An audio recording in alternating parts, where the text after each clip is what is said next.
In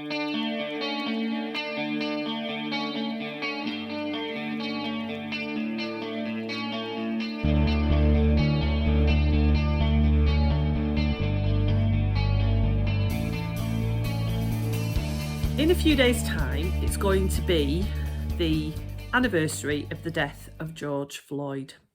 That tragic, awful incident that happened last year.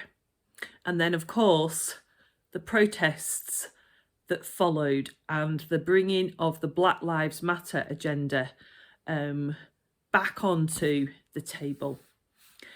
And I started to do a lot of thinking, a lot of reading, books, articles, listening to radio programs, watching documentaries, because I really felt that I didn't understand enough about why people were protesting so strongly. And as a white person, a lot of this just passes us by because we don't experience racism. When I was reading last week, I worked out that on the 9th of August in 1970, 8 days before I was born, there were protests in Notting Hill. And these were peaceful protests, demonstrations against the racist behaviour of police and unfair, unjust behaviour of the police.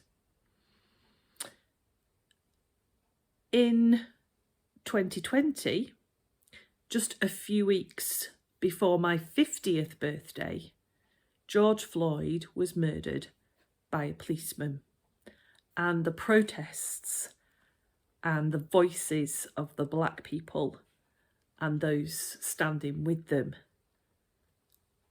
rang out across the world. So 8 days before I was born, a couple of months before I was 50, what is going on? This is just so wrong and not how God intended the world to be at all.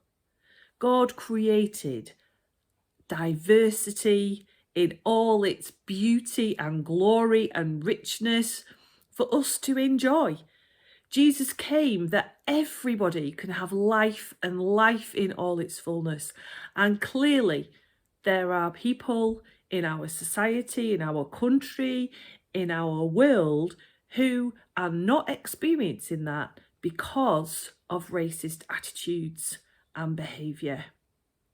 I work for the Church of England.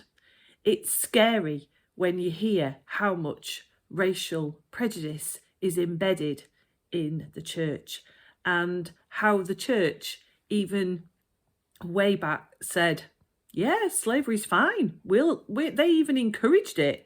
And it's like, hang on a minute.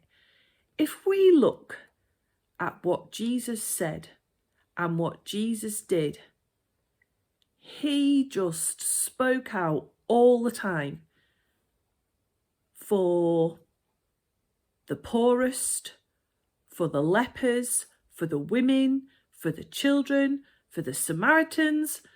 And he told us all that we must love as he loved us.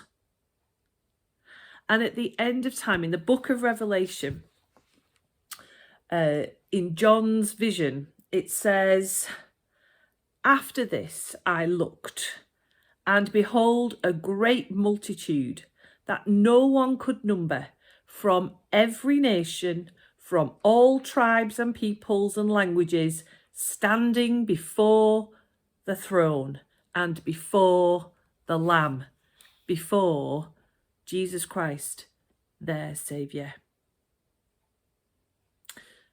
So I hope that's just given you a little bit of something to think about.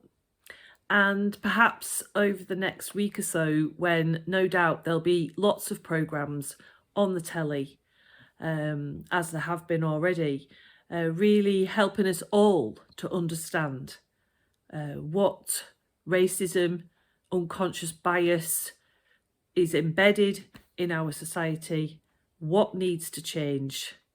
And let us, as Christian people, be the voices that shout the loudest, be those that cry out, because Jesus did, we do.